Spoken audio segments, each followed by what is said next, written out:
kita sepakat dulu nggak nih? Bahwa kisah Pentakosta ini adalah kisah jemaat mula-mula yang pernah terjadi waktu Petrus hidup. Petrus dan siapa? Yohanes hidup. Pentakosta terjadi. Nah, coba saya akan bacakan lagi ayat yang ke-2. Tiba-tiba turunlah dari langit suatu bunyi seperti tiupan angin keras yang memasuki seluruh rumah di mana mereka duduk. Kan mereka tidur, tapi mereka duduk menantikan. Dan tampaklah pada mereka lidah-lidah seperti nyala api yang bertebaran dan hingga pada mereka masing-masing. Maka ayat yang keempat, maka penuhlah mereka dengan Roh Kudus, lalu mereka mulai berkata-kata dalam bahasa-bahasa lain, seperti yang diberikan oleh Roh itu kepada mereka untuk mengatakannya. Wow, peristiwa ini juga terjadi bagi kita yang ada di tempat ini. Amin. Amin. Amin. Apakah peristiwa yang pernah terjadi di jemaat mula-mula kita nggak mau terima lagi saat ini, atau kita masih mau terima? Halo? Come on. Buatlah peristiwa yang dulu Pentakosta jemaat mula-mula juga terjadi dalam hidup kita. Tuhan buat hari Pentakosta pencurahan Roh Kudus supaya kita mengalami perubahan. Kalau kita baca di Kisah Rasul 2 ayat 41 sampai 47, banyak perubahan yang terjadi. Mau nggak kita mengalami perubahan? Amin. Mau nggak? Mau apa? Kita mau hidupnya begini-gini aja. Yang kerja udah gajinya segitu-gitu aja, uang jajannya segitu-gitu aja. Mau nggak? Nggak ada, hidup ini perubahan. Ya. Amin. Sistem hidup dunia juga berubah, sistem kerja kerajaan surga juga perubahan. Kalau kita baca di Kisah Rasul 2 ayat 41 sampai 47, ada perubahan-perubahan, ada hasil waktu jemaat-jemaat mengalami api Pentakosta. Secara cepat, yang pertama ada tuayan jiwa yang berlimpah. Jadi pada waktu Kisah Rasul 2 ini, api Pentakosta turun. Ayat 1 berkata gini, orang-orang yang menerima perkataannya itu memberi dirinya dibaptis, dan pada hari itu jumlah mereka bertambah kira-kira 3.000 jiwa. Wow, bilang wow. Wow, ini gara-gara Roh Kudus yang dicurahkan. Ada tuayan jiwa-jiwa. Kita tidak mau kalau Roh Kudus dicurahkan dalam hidup kita. Orang tua kita, saudara kita yang belum kenal Tuhan Yesus, tiba-tiba dia, aku mau dibaptis. Papa, mama, kok cici mau dibaptis, gimana caranya? Wow. Maka kita merindukan itu. Tuayan jiwa bisa terjadi kalau kita menerima pencurahan Roh Kudus. Lalu kalau kita lihat di ayat 43, apa yang terjadi kalau ada api Roh Kudus di dalam diri kita? Mereka semua sungguh-sungguh dalam pengajaran. Dia bilang apa? Maka mereka bertekun dalam pengajaran rasul-rasul dan dalam persekutuan, dan mereka selalu berkumpul untuk memecahkan roti dan berdoa dan memuji dan menyembah Tuhan. Artinya apa? Gaya hidup kita berubah. Yang biasanya nggak suka baca Alkitab, tiba-tiba suka baca Alkitab. Yang tadinya nggak bisa berdoa, tiba-tiba bisa berdoa. Yang tadinya kita nggak bisa menyembah Tuhan, muji Tuhan, tetapi baru masuk gereja aja pas lagu pertama udah bisa meneteskan air mata. Ini efek di mana Roh Kudus bekerja memenuhi hidup kita. Amin. Kalau kita sudah bisa mengalami, saya sampaikan, selamat datang. Roh Kudus menyukai tubuhmu, karena tubuh kita adalah bayinya Roh Kudus. Amin. Apalagi yang terjadi kalau melihat di ayat 44, bahwa jemaat mula-mula mengalami mujizat demi mujizat dalam kehidupannya. Amin. Mau nggak kita hidup dalam mujizat? Sakit disembuhkan. Amin. Keuntungan dilipat gandakan, anak-anak muda tiba-tiba diberkati orang tuanya. Amin. Tiba-tiba apa punya berkat, mama punya berkat, dibeliin. Yang gaji yang ini tiba-tiba dipanggil bos, gaji kamu bulan depan sana itu. Amin. Itu mujizat yang terjadi kalau ada Roh Kudus di dalam diri kita. Lalu apa yang terjadi? Tidak ada lagi fokus dengan yang namanya dunia. Orang-orang jemaat mula nggak fokus sama miliknya dia sendiri, barang-barang milik dia sendiri. Itu ayat yang ke-45. Dia nggak fokus dengan makanan, minuman, dan perabotan tidak. Kenapa? Dia tahu itu semua harta yang gak dibawa mati. Amin. Itu gara-gara ada api Pentakosta yang masuk di dalam diri mereka. Apakah kita mau mengalami itu juga? Amin. Halo? Apa kita mau mengalami? Namun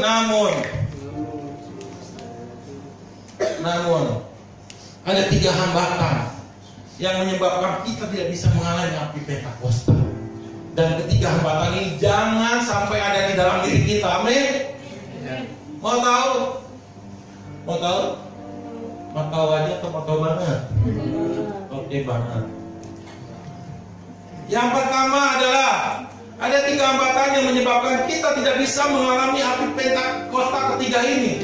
Yang pertama adalah ketidakpercayaan. Kita percaya Roh Kudus hadir di sini nggak? Amin. Kita percaya nggak? Siapa yang percaya Roh Kudus hadir di sini? Angkat tangan. Amin. Kok kita bisa percaya Roh Kudus kan nggak bisa kelihatan? Halo.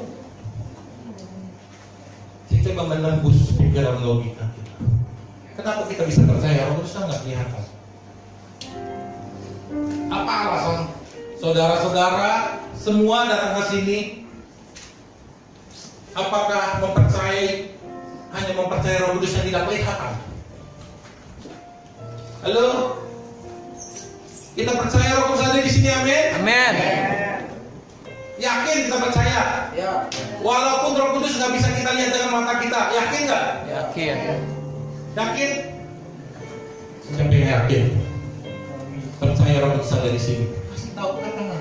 Supaya Roh Kudus lihat. Mana yang percaya sama aku mau sama dia malam ini. Kita percaya.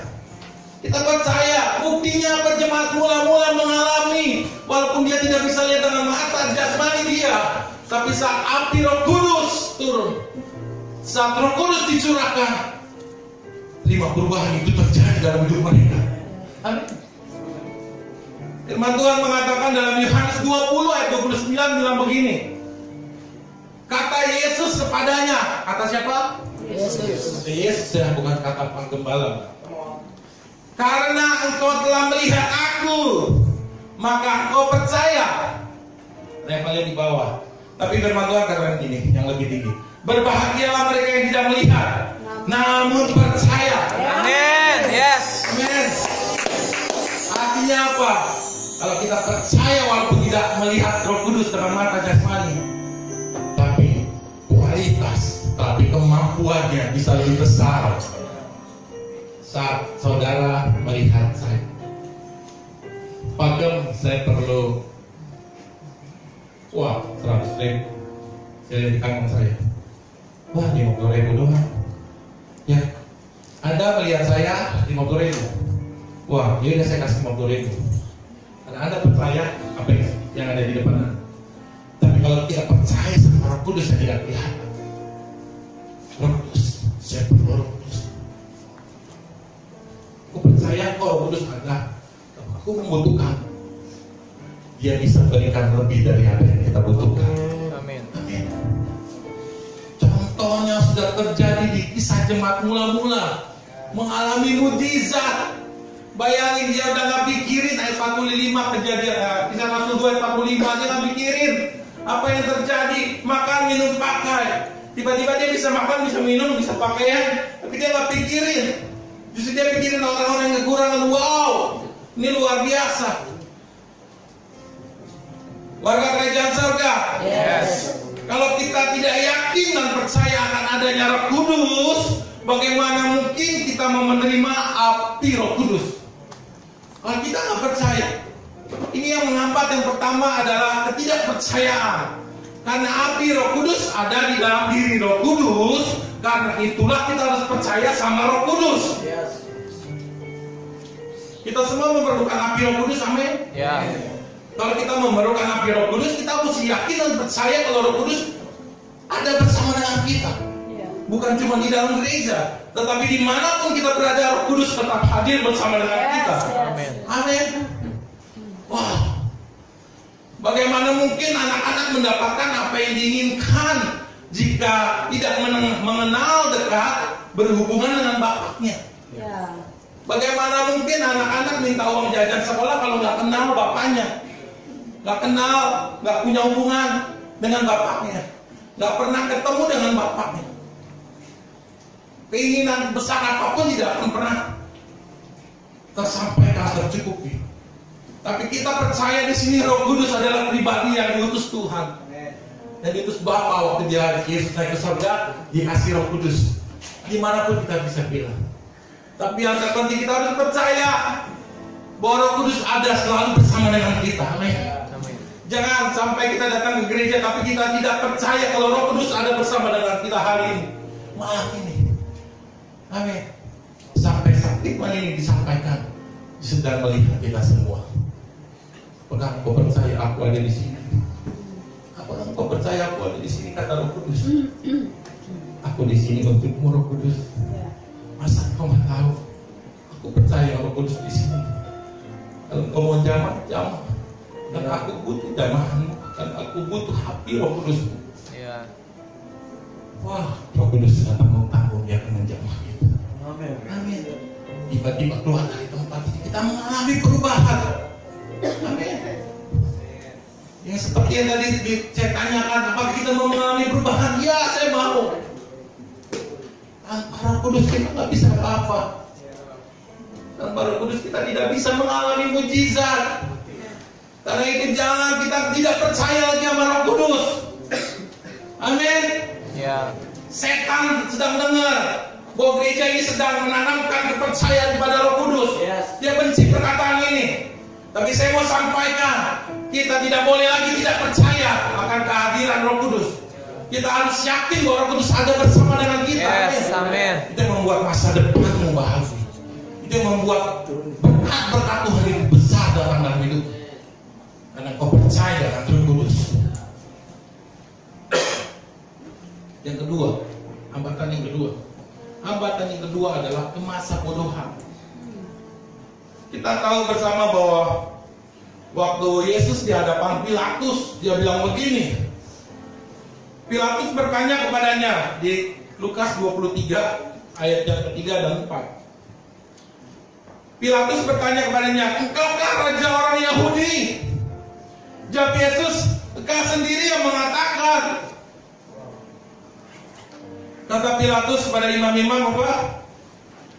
Imam kepala dan seluruh orang ini imam-imam loh. Di situ ada orang-orang yang sudah belajar firman Tuhan, Taurat Tuhan. Yang keempat, kata Pilatus kepada imam-imam kepala dan seluruh orang banyak, aku tidak mendapat kesalahan apapun pada orang ini. Artinya masa bodoh. Dia tahu kebenaran, tahu kalau Roh Kudus itu adalah pribadi yang dijanjikan, tapi masa bodoh. Ini hambatan yang kedua, kemasa bodohan. Jangan sampai ada di antara kita. Amin. Pada saat bilang ini, kata kita yang ada di tempat ini, engkaulah raja orang Yahudi.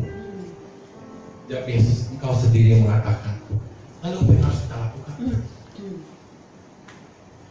Yes, raja. Akulah hambamu. Aku siap melayani dan mengabdikan hidupku kepadamu ya raja. Amin. Bukankah harus seperti itu? Ya. Kita harus bilang, aku nggak tahu, dia nggak ada kesalahan, tapi masuk bodoh. Padahal dia Pilatus sudah tahu bahwa Yesus adalah raja, tapi tidak ada action.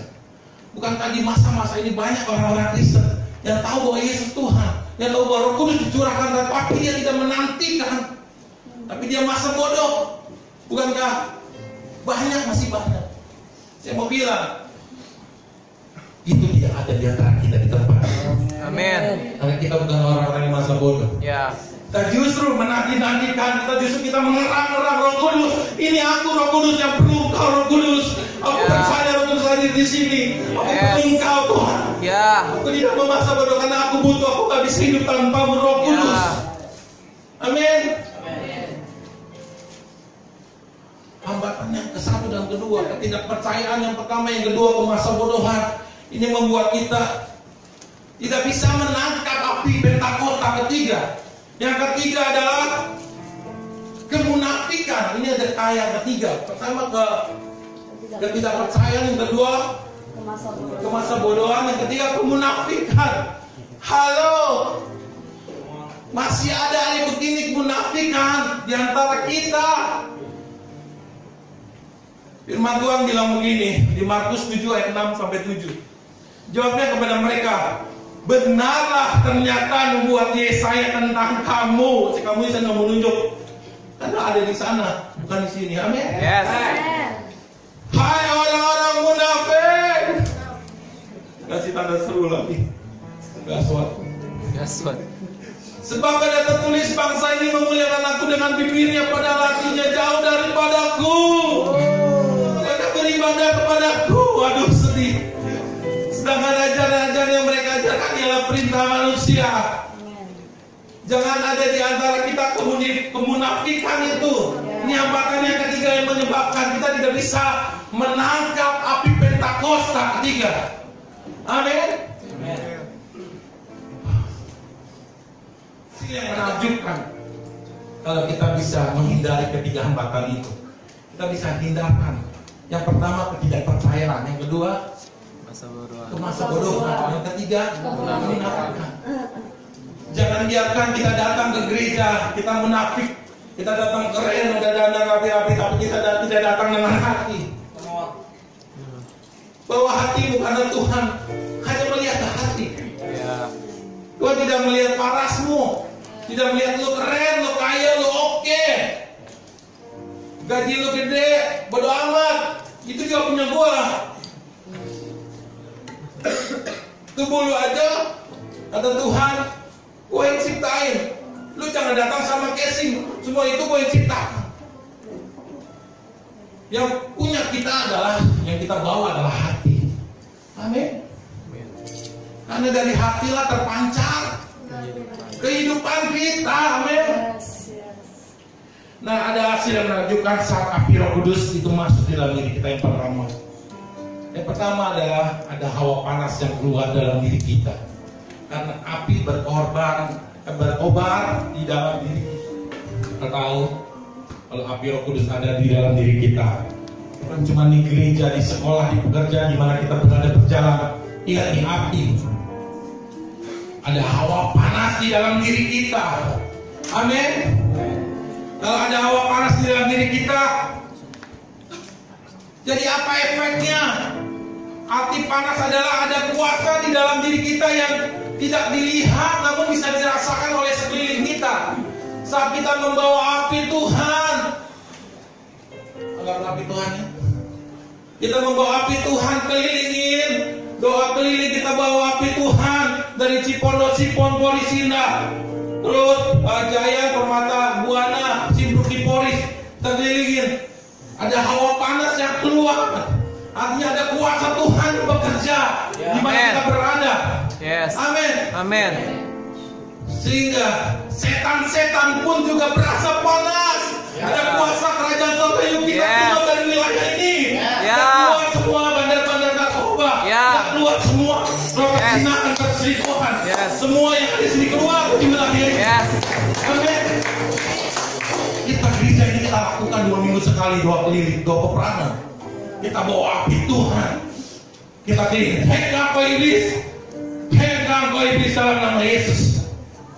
Berapa bandar narkoba keluar dari wilayah ini? Amin. Semua karena Tuhan yang bisa lakukan perubahan. Karena ada api Roh Kudus, ada hawa panas di dalam diri kita. Apakah kita mau memiliki api Tuhan dalam diri kita?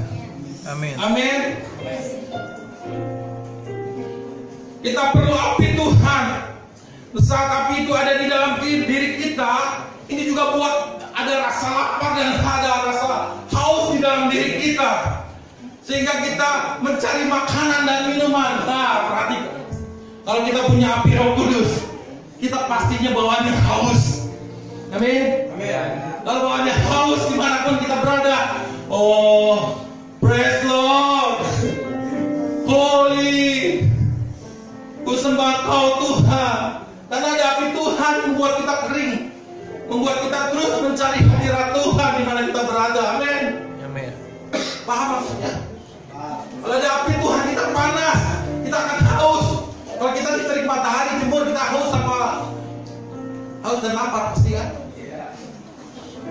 panggilan. Tapi kita perlu api Roh Kudus. Saat api Roh Kudus ada, jangan heran kalau kita menyembah Tuhan, kalau kita memuji Tuhan. Karena api Roh Kudus ada dalam diri kita, membawa pengaruh. Budaya kerajaan surga menarik diri kita untuk kita menyembah Tuhan. Wow, amin. Oh, syakaran. Saat api itu ada di dalam diri kita, artinya ada kematangan-kematangan yang terjadi di dalam diri kita akan mengakibatkan kemurnian manusia roh, kedagingan melekat di dalam diri kita. Karena api itu menghanguskan kedagingan yang ada di dalam diri kita. Wow. Karena itu ada yang kaya api Pentakosta ketiga tempat ini. Amin. Yang kedua, terakhir, kalau kita punya api Roh Kudus, akan melahirkan dan akan menyambar api-api berikutnya. Wow. Akan ada petir-petir kecil keluar dari dalam diri kita, sehingga orang-orang di sekeliling kita hangus, akhirnya berubah. Amin. Pertahankan api Roh Kudus dalam diri kita. Itu kan membuat sekeliling keluarga teman bisa berubah. Tapi kalau kau tidak punya api Roh Kudus, bagaimana kau bisa merubah orang lain? Amin. Miliki api Roh Kudus. Karena itu kita semua yang ada di sini, kita sangat memerlukan api Roh Kudus. Amin. Kita perlu api saat berjalan di dunia yang jahat. Amin. Jangan biarkan redup, biarkan redup api. Biarkan api itu menyala. Biarkan api itu menyala. Oh, kobarkan api itu di dalam diri kita. Kau melihat perubahan nyata di dalam hidupmu. Orang tidak menjadi orang-orang yang tidak berfungsi. Tapi saat api itu ada, kau akan melihat ada mujizat mengalir dalam hidupmu. Oh, masalah. Nah, kita tidak bisa hidup dengan api yang redup di tengah dunia yang jahat ini. Saya ulang lagi, kita tidak bisa hidup di tengah dunia yang semakin jahat ini dengan api yang redup. Kita nggak bisa. Dunia yang penuh dengan masalah, kita nggak cari masalah aja, masalah itu datang sama kita. Kita semua mengalami masalah orang tua, masalah saudara, masalah sekolah. Tapi kan kalau kau punya api Roh Kudus, kau akan heran, kok bisa? Karena ada api Roh Kudus dalam dirimu. Katakan sama saya memerlukan api Roh Kudus. Dengan sungguh-sungguh bilang, supaya Roh Kudus dengar, siapa yang memerlukan api aku? Bilang, saya memerlukan api Roh Kudus. Saya memerlukan api Roh Kudus. Katakan, aku rindu kedatangan api itu. Aku tidak bisa hidup tanpa api Roh Kudus. Aku tidak bisa hidup tanpa api Roh Kudus. Saya mau nanya, siapa yang mau menerima api Roh Kudus? Roh Kudus yang hadir di sini siap menyulut apinya kepada kita, sehingga kita semakin sensitif akan dosa dengan, sehingga semakin kita dibawa kepada kekudusan dan kemurnian, sehingga kita bisa melihat tujuan dan rencana Tuhan yang original di dalam kehidupan kita.